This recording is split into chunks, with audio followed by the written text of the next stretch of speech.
The following program and contents, including the views and opinions expressed by the host and any guest speakers, are solely for informational and entertainment purposes.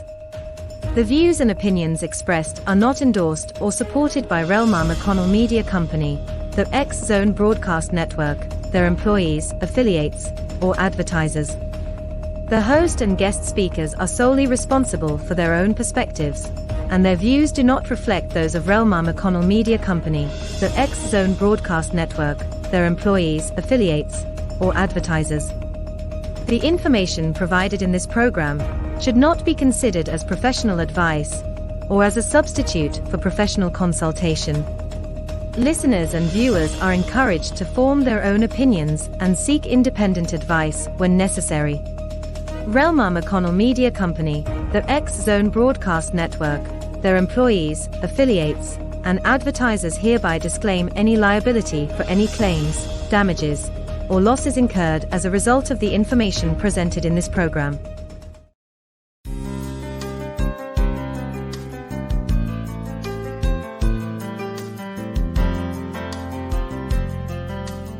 Welcome to Mission Evolution Radio Show with Gwilda Wiyaka, bringing together today's leading experts to uncover ever-deepening spiritual truths and the latest scientific developments in support of the evolution of humankind. For more information on Mission Evolution Radio with Gwilda Wiyaka, visit www.missionevolution.org. And now, here's the host of Mission Evolution, Miss Gwilda Wiyaka.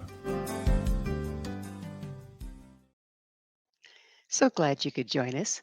Mission Evolution Radio TV show is coming to you on the X-Zone Broadcast Network and the X-Zone TV channel, divisions of Relmar McConnell Media Company, with studios and corporate offices in St. Catharines, Ontario, Canada.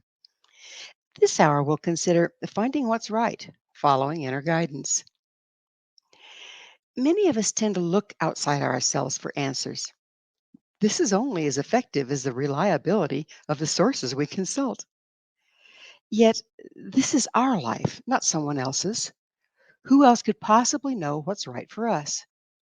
The dilemma: finding and following inner guidance.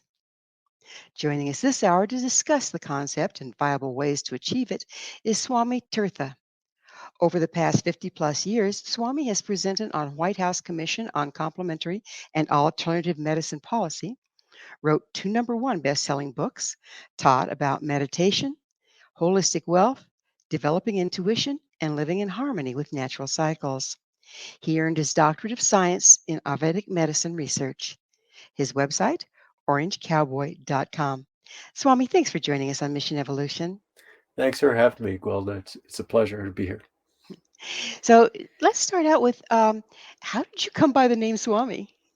Swami is actually a title for a monk. And when I was visiting my Swami in India, he recognized me as a monk many, many years ago. That's quite the honor.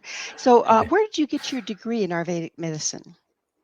That was initially started with training through Ayurvedic schools. Later on, I actually got a PhD in Ayurvedic research to see if the herbal remedies are actually better for a person who has seasonal allergies than Western modalities, and we found that to be quite beneficial. You save money and you feel better. Was this a brick and mortar school, or was it an online school? It was both. It was the school is called Westbrook University. I don't believe at the time it was accredited, just for full disclosure. Okay. Whether it is now, I'm not really sure, but they're the only ones who offered a research program. So, yeah. Yes, I'd never heard of it. So let's get started here. What exactly is inner guidance? Inner guidance is, we have this GPS on our phones, right? And helps us guide us where we're going so we don't have to think while we're driving. And we have that inside of us, and it's called gut intuition by some, instinct by others. Mother's intuition is a very commonly known version of guidance. How does a mother know that their child who's in school, something's wrong, at that moment? or they're on the playing field and something's just not right. They just know it, and we all have it, developing it in different ways. The musician who gets a muse and creates a song or a melody, that's inner guidance of sorts. They may call it the muse out there in the ethers, and I think it's semantics at that point, but that's a kind of an inner guidance. So, how do we know who we're really consulting if we're getting inner guidance? Oh man, that's a great question, Gwilda. It really is the number one question, and I've had people wonder about that and ask me about it and worry about it, and I say, if as long as the messages you're getting are positive, helpful, kind, you could take them as something good. I used to, when I first started to do this, say, okay, I only get messages from God. If somebody's telling you to harm somebody, to be mean or harm yourself, that's not inner guidance. That's something else. Is in my opinion. So we all have tapes running, conditioned from our childhood and from our upbringing, and now they're thinking even genetically. How can you tell a tape from an inner guidance? Because it might not be nasty, but is it really inner guidance or is it conditioning? How do you tell? Now we're getting into the subtleties, and I think the simple answer is you have to test it. Like everything else, you test it.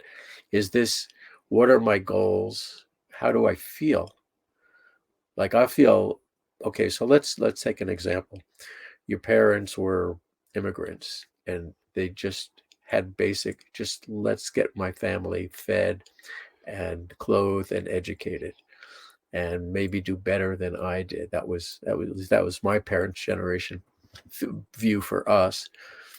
And let's say your father was a carpenter or an accountant or something, and wanted you to join the business because it'll be easier for you to just pop in, and you decide that like I've heard interviews with comedians whose parents send them to med school, and they for somewhere in the middle of med school says, I want to be a comedian, and the wherewithal inside of us to stand up and say, listen, I love you and I need to go this way, is a feeling inside of us, and it can get squelched down. But if you're not happy, if you're not excited about life, or at least excited about searching, who am I? I can't, give like just one answer for everybody, but those are the general guidelines and a couple of stories to help somebody say, okay, I get it.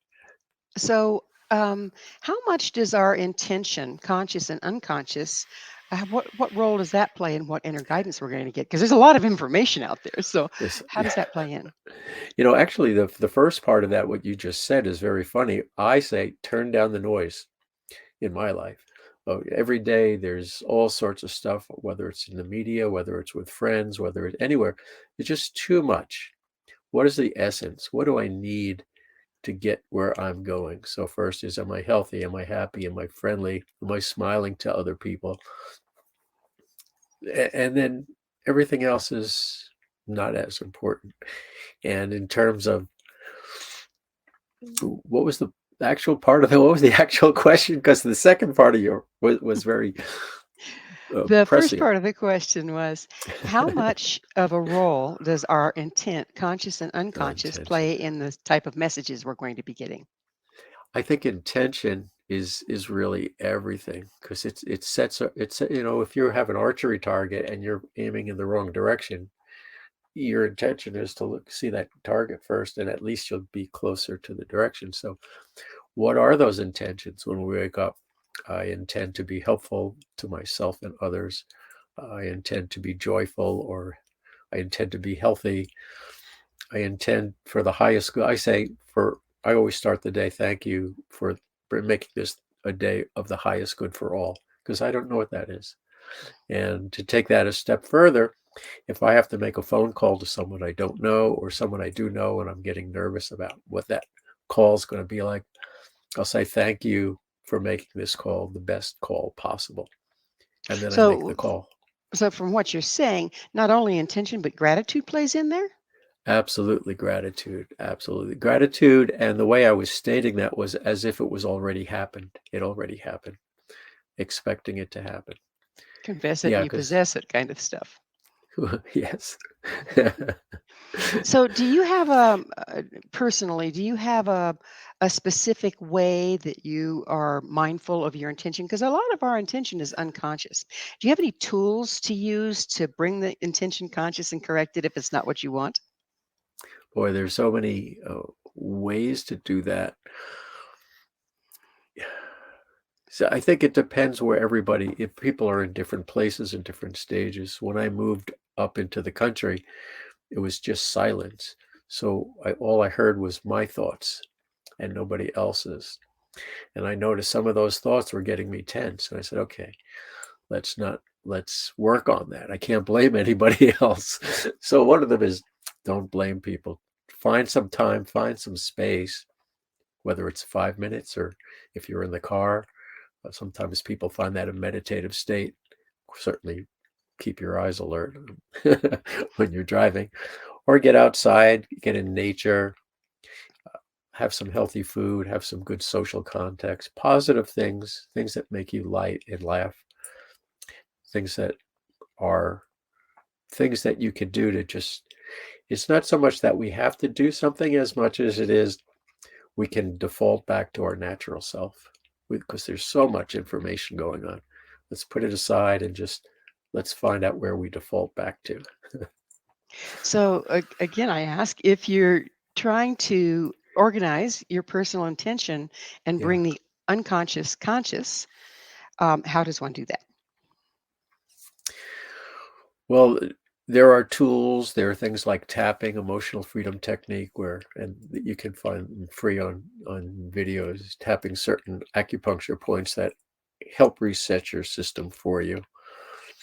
There is, well, just talking with that higher entity or sense that you have, whether it's God or spirit or angels. Well, we're going to have to pick up on this explanation on the other side of a quick station break. But Swami and I will return very shortly, so don't go away. This is Mission Evolution, www.missionevolution.org. Can you trust yourself? With us this hour discussing the power of inner guidance is Swami TIRTHA. His website, orangecowboy.com. Swami, what's it like when you're accessing inner guidance? Do you hear voices? Do you have visions? What's it like? Yeah, I mean, there's multiple ways, different senses. The most common that people have, they found, is feeling, empathy. I feel something's not right. I feel really good about this. That's the most common. Others will see things. They'll see messages, or they'll hear messages, or a combination. Or sometimes you just know something. You just, I don't know why. I just know it's that way. And you test it. It really, the key thing is, if you're looking for inner guidance, we have to do something that a lot of people don't like to do: think for ourselves. And it's uncomfortable, because if you really, even with love, if you think for yourself and it's not what your loved ones or friends think, it's really hard, because we are group people. So I'll give you an example.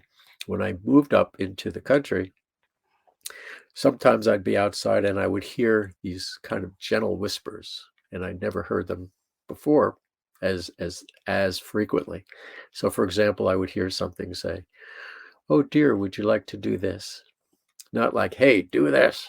You better do this or else," which was always a part of my mindset, that God would talk to you in that way, like the authoritarian and angry at you. And so they say, "Oh, would you like to do this?" And I would say, "Oh, I have a better idea." And I would struggle to make that happen. And when it happened, it was like, it wasn't great. It wasn't anything big deal. And I was exhausted.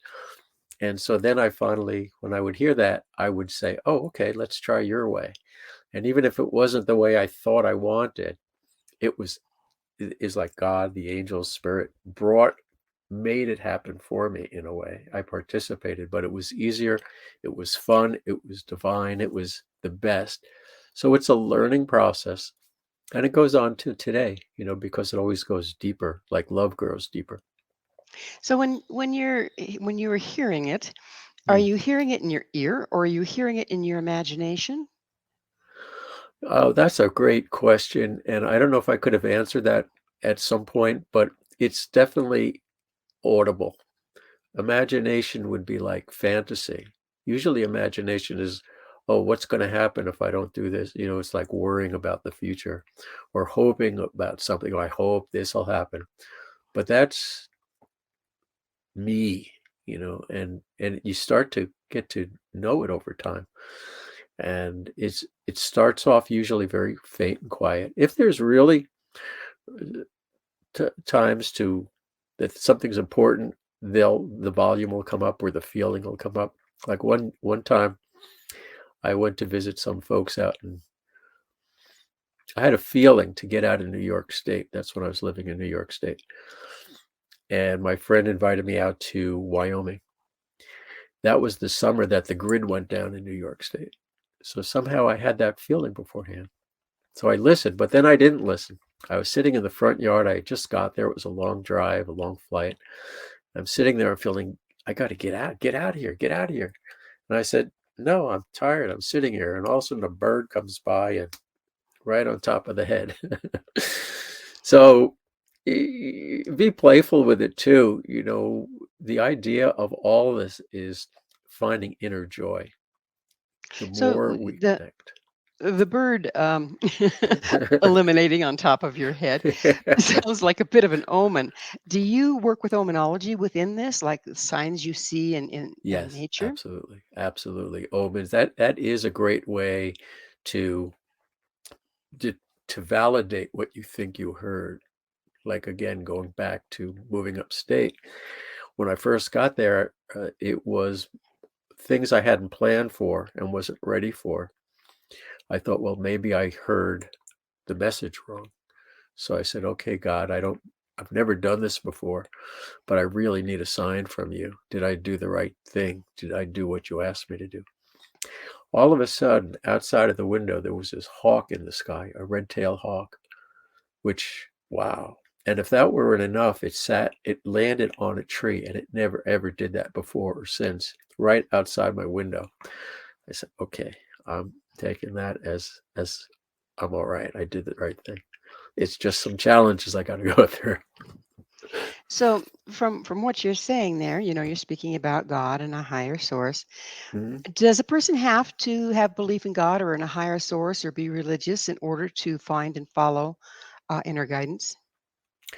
I'd say no to all of them, but one of which is something higher than ourselves, something a greater good, something bigger than us. Because if we're just in us, we don't really open up. How do we grow if we don't open up?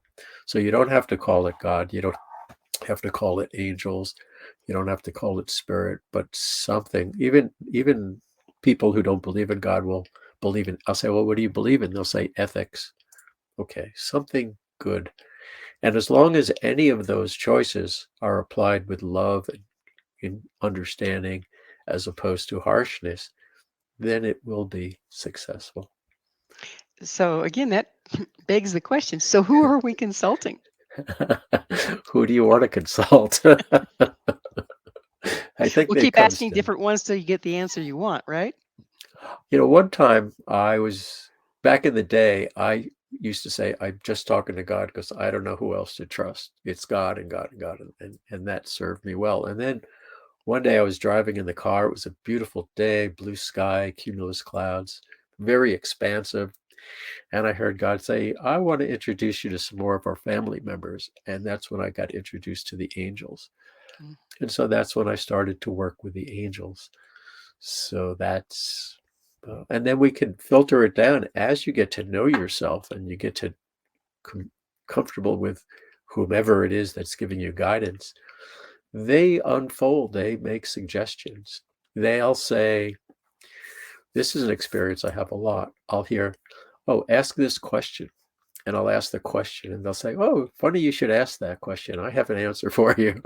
So they even tell me what to ask them, and then I'll ask it. And then if they don't, and then usually if either they bring it to me or it was already brought to me before I even asked the question. So So yeah. when you're speaking of angels,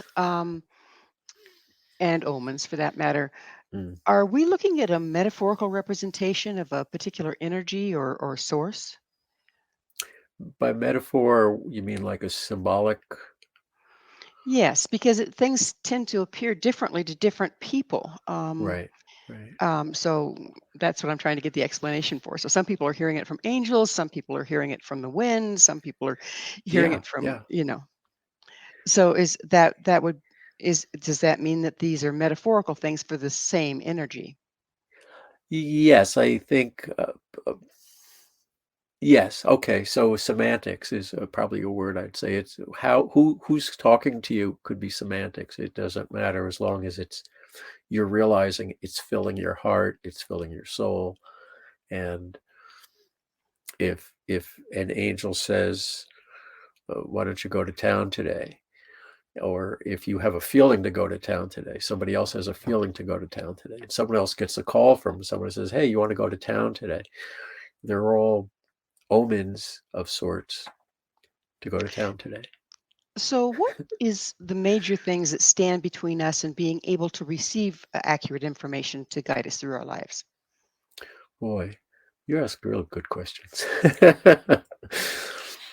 I think these days, especially, everybody has a belief system and it's very black and white.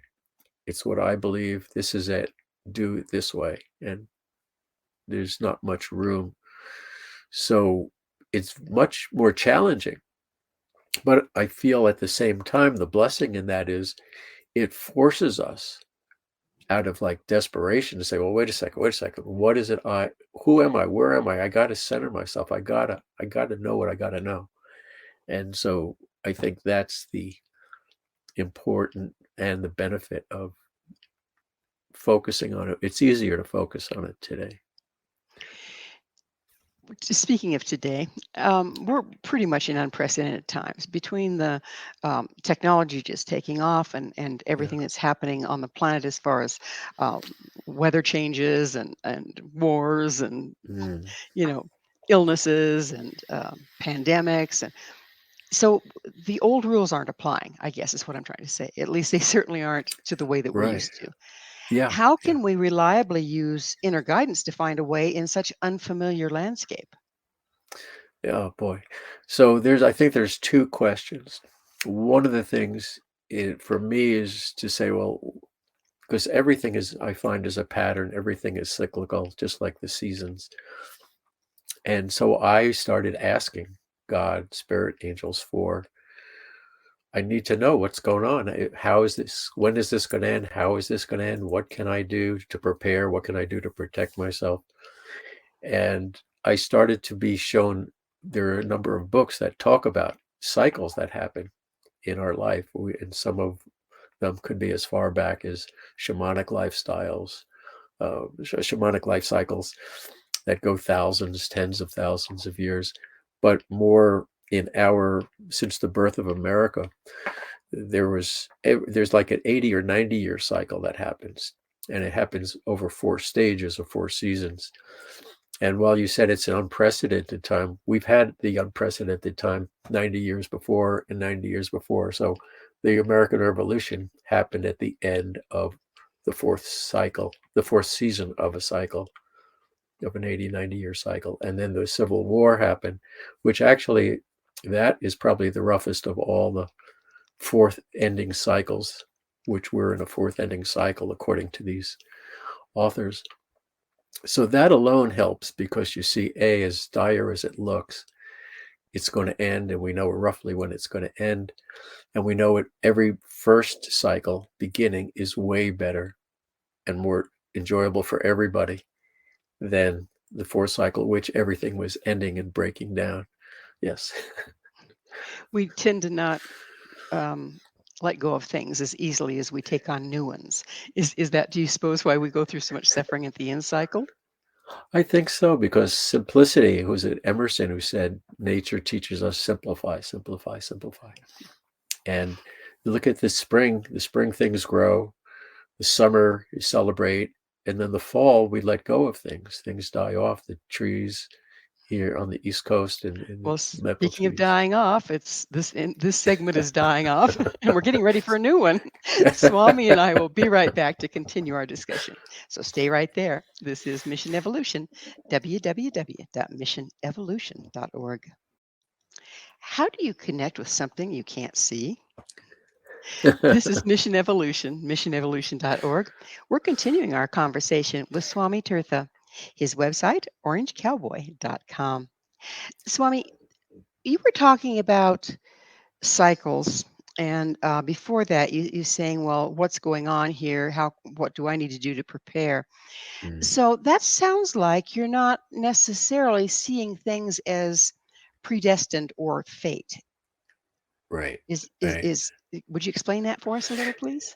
Yeah, I think I say we can go, life, I believe, is predestined in the way that it's evolving to the better, to the greater good, ultimately. We have the choice. Do we want to go comfortably or against the grain? You want to ride in the car or get dragged by the bumper?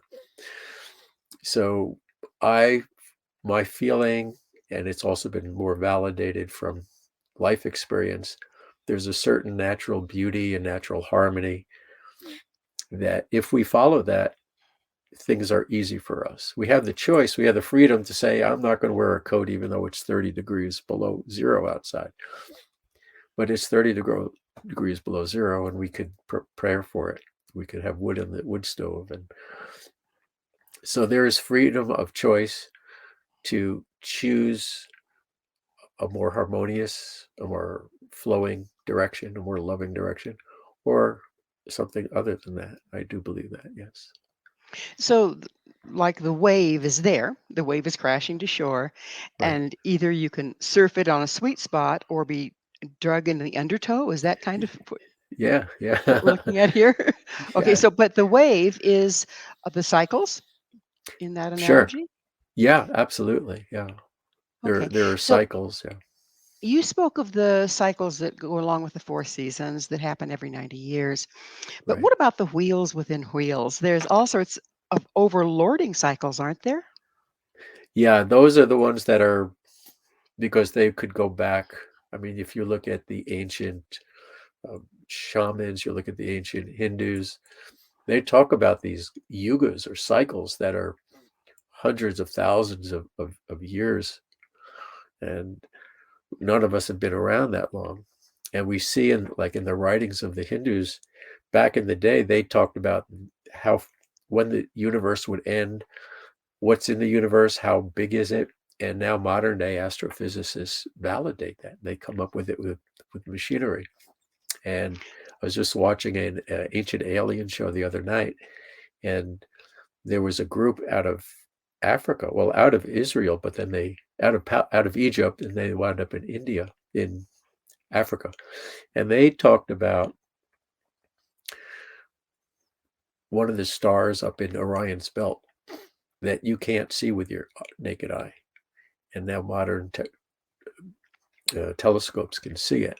And they said, well, that's where the people came from that taught us things. So there's stuff that happened that there's some records for, at least verbal records, written records of things, of greater and greater cycles that happen that we have no memory of, no records of.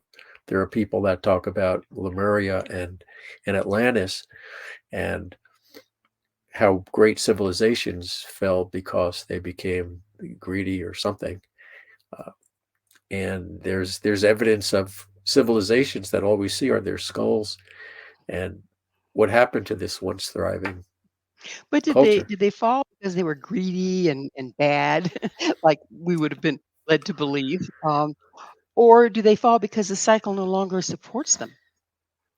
Right. Yeah. And maybe those are the people that didn't move on when they were told to get out of the chair because the bird's coming. Yeah, Oh, we that we bird. that bird, but it got me a good story to tell. So There you have it. There you have it. So, do you?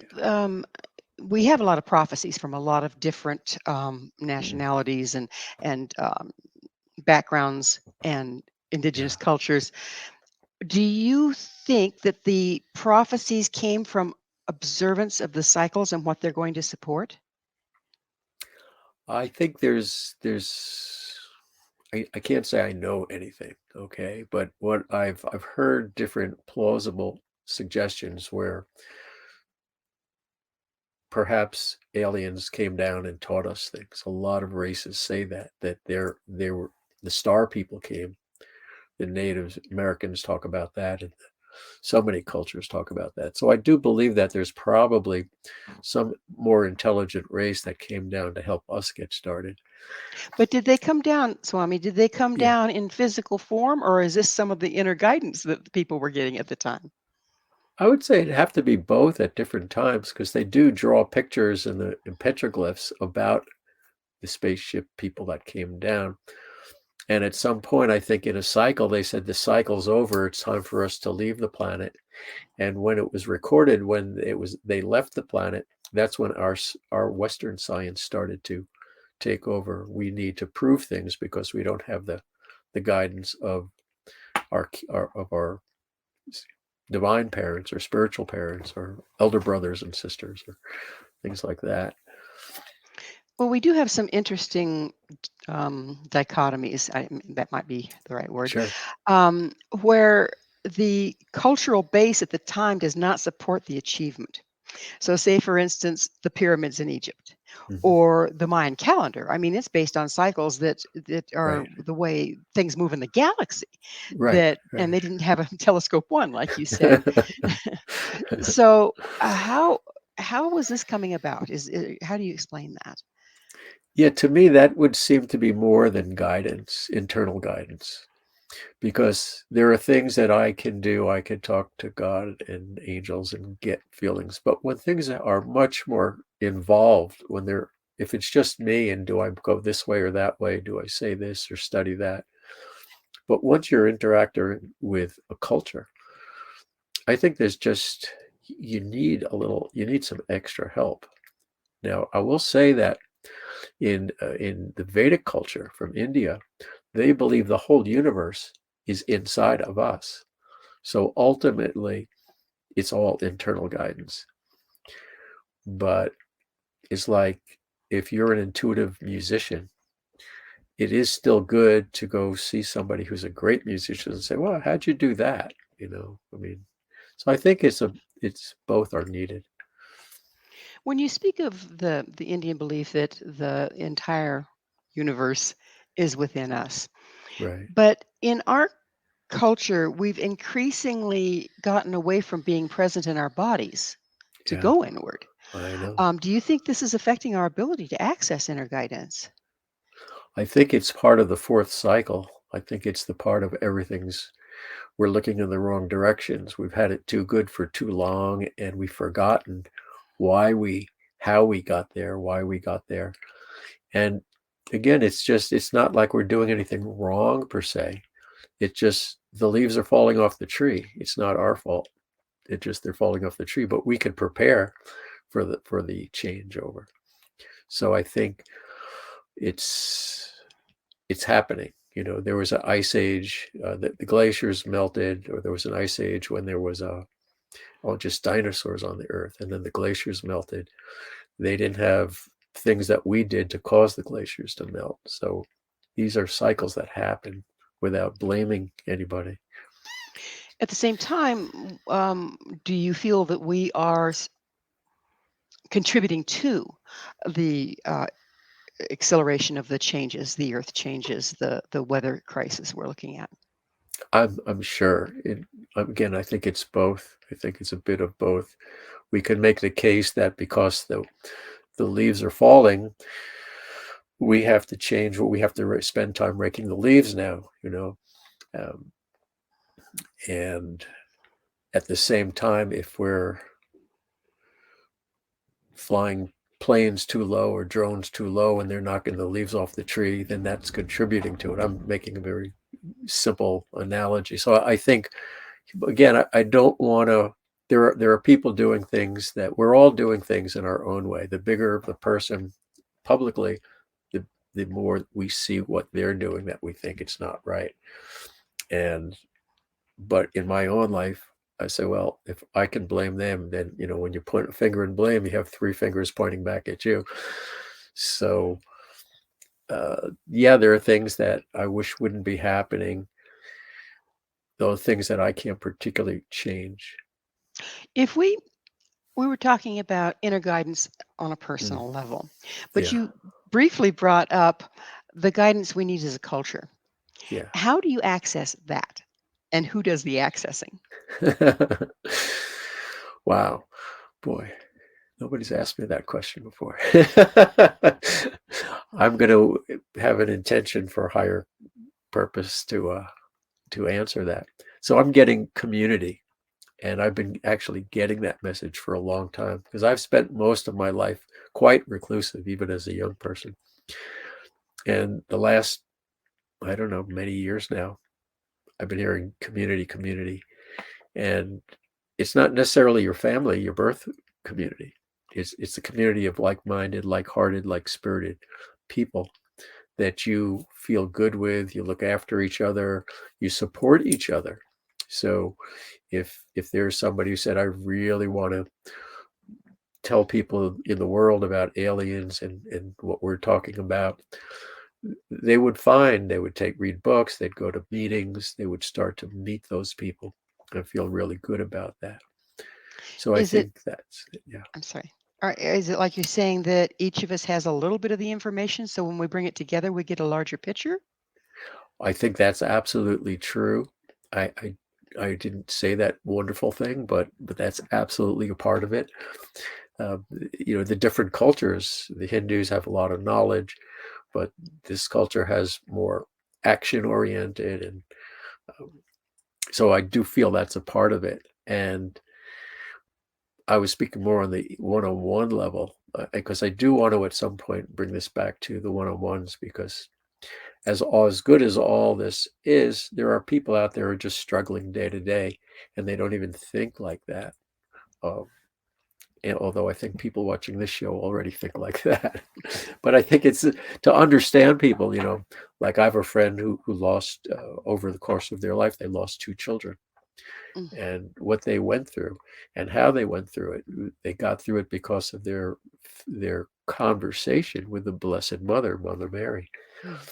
And so I really want to bring it back to the very personal, whatever you're going through, whether you're thinking Well, cosmically or we have one more segment, and that was where I was going to go. We go little, we go big, and now we're going to bring it back to the individual. But that is on the other side of a station break. So please stay with us as Swami and I will continue to explore the path of connection. This is Mission Evolution, www.missionevolution.org. Good, bad, ugly. How do you know what spirit you're connecting with? We're continuing our discussion with the co-author of Magic of the Blessed Mother's Miracles, Swami TIRTHA. His website, orangecowboy.com. So once again, we're going to go full circle, Swami, and start discussing how does the individual access this inner guidance? How do they know when they're getting it from a reliable source? the go-to answer for me is talk to who you believe in. That's the highest. If it's God, if it's Blessed Mother, if it's an angel, if it's a spirit guide. If you're from God, I need help from that highest person, that highest, whatever that is. I need help from you. Please, I'm lost. I have an important decision. I lost a child. How do I get through this? How do I get out of bed any other day? I got two jobs and we're a paycheck away from impoverishment. What do I do? Show me a way to get out of this cycle. There's no middlemen. I think that's probably the theme here. There's no middle woman, no middleman, nobody who has to speak for us. We have a direct link to the cosmos, to the eternal greatest good, whatever that is. because that's our connection. And the more we practice that, once we're out of a crisis, then we say, well, thank you. And how can I avoid that? Or how can I help other people? Or how can I serve? How can I be of service to humanity? I really love what you said about whatever we view or can connect with as the highest source in our lives. Yes. Now, there's a lot of traditional ones, and each tradition carry their own traditional ones. Is there more power because these are archetypes that people have in group believed in and in group consulted? Are they more powerful? More powerful for the individual. I think a large group is certainly very, very helpful. I'm sorry, let me just plug in this laptop here. Give me a second.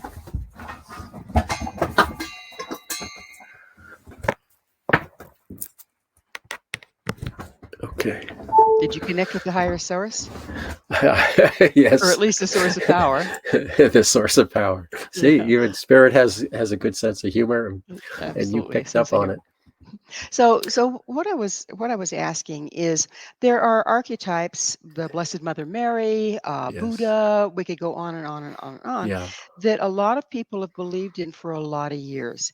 Does Right. that give them more power as an access point to our higher information? I think if it's right for them, if they feel drawn to that, then that's going to be it. If you just go there because, well, everybody's going there, I might as well go there, and you're not getting anything, then that's probably not the group for you. And there's a lot of places to choose from. But part of that very first part is the seeking, is stepping out and being forced to say, I got to take my own path here, even if it leads to a Buddhist monastery or a Blessed Mother church. That moment, that might be called the dark night of the soul, because it's just us. And I've had, and most people have had at least one of those. So, but that's a good thing. And you get enough of them, you start to see that it's the darkest before the dawn. And then you Is say, it a time okay, of winter of shedding, like you were talking about earlier? well, the shedding, I think, is the fall time, and the winter is the hibernation. So I think it's a little bit of both. The preparing to say, okay, I need to go off on my own path, and then going on your own path. I think that to me sounds like fall and winter. Once we're starting to engage in these dark nights of the soul or letting go of who we're not to embrace more of who we are, does Yeah, that make us more available then to connect with community, to connect with other in a more authentic way? I think so, because now you've done something. Anytime we succeed at anything, like in, say, karate, you spend a few weeks or whatever, and then you earn a belt. And they say that the brain processes more positive, happy hormones for you. So when you succeed at something, particularly as stepping up to yourself, you know more of yourself, you know what's true for you, and you know other people of like-minded. You go, oh, I feel look at them, that they're just like me. They get it. And so I want to be around those people. When you start collecting with people of like mind, does that create a resonance that then sends out a call, if you will? I think so. If you go from the space, you could look down and see like certain patterns on the planet, cities, groupings, lights. So yeah, the more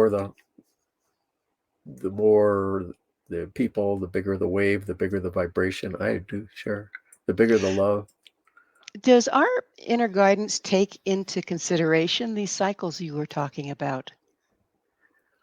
I think it's a part of it. I think our inner guidance is, I don't, it's like the MC Escher drawings, where the hand is drawing a picture of the hand, drawing the person who's drawing the hand of the hand. That's the ultimate connection, is we are that which is guiding us. We may be our future selves here back to, it may be our future highest self guiding us in this state. Well, because they say there's no time and space. There's no past, present, and future. And astrophysicists are saying this too. It's not just metaphysicists. So So, are you proposing we are the spirits we consult? Why not?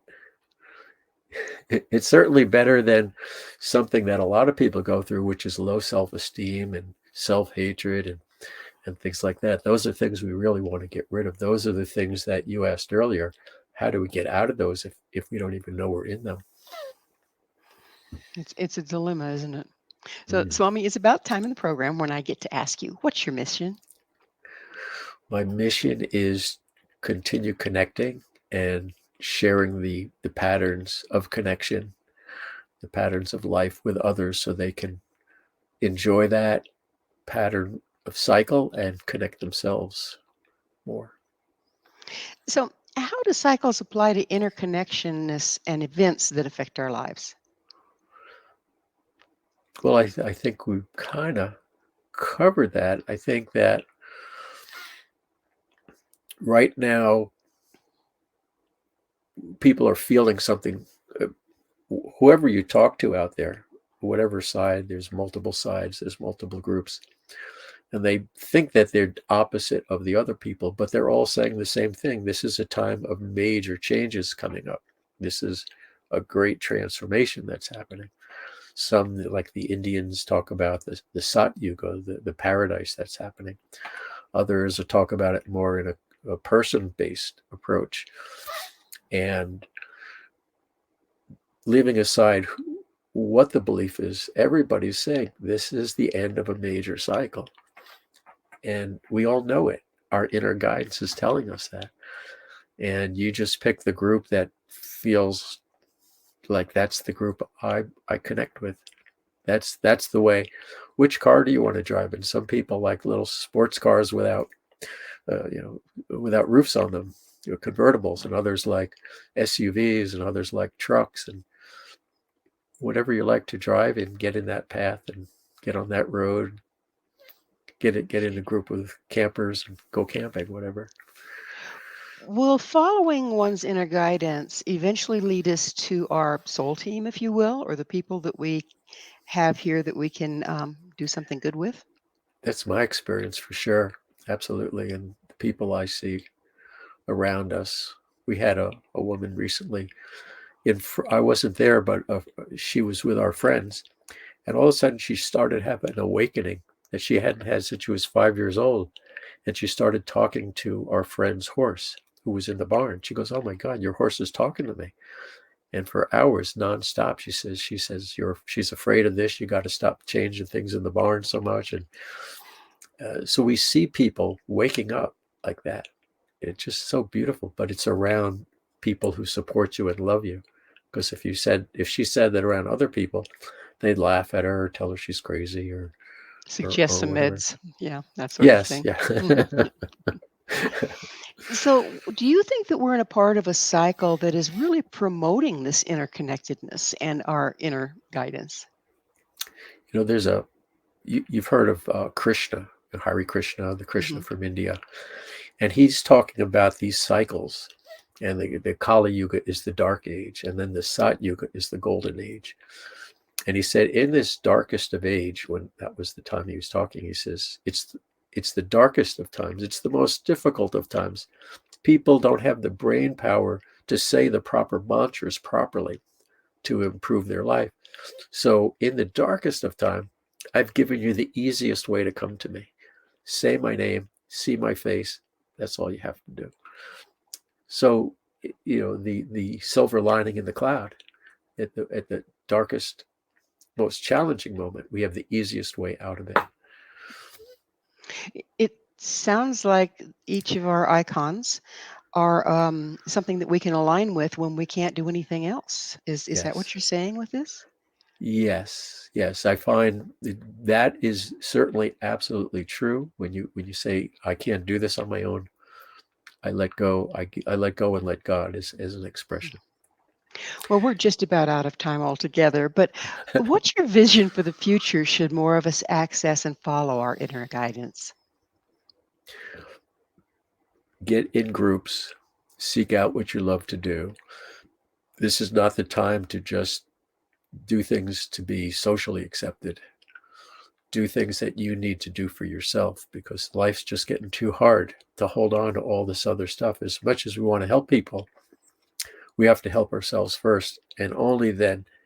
Even if our friend says, I don't know who you are anymore, you say, I got to do what I got to do. Well, they may have another path, but they could say at some point, well, my other friend, he had to go do what he had to do. Maybe I should do that too. So we help people by being ourselves and following our path. Is the following of the path part of the great sorting that's been talked about in many traditions? I believe so. I believe so. Jesus says he wandered for 40 days and 40 nights. That's a dark night of the soul. But it's not a bad thing. He had to figure out who he was. He had to figure out his connection to God.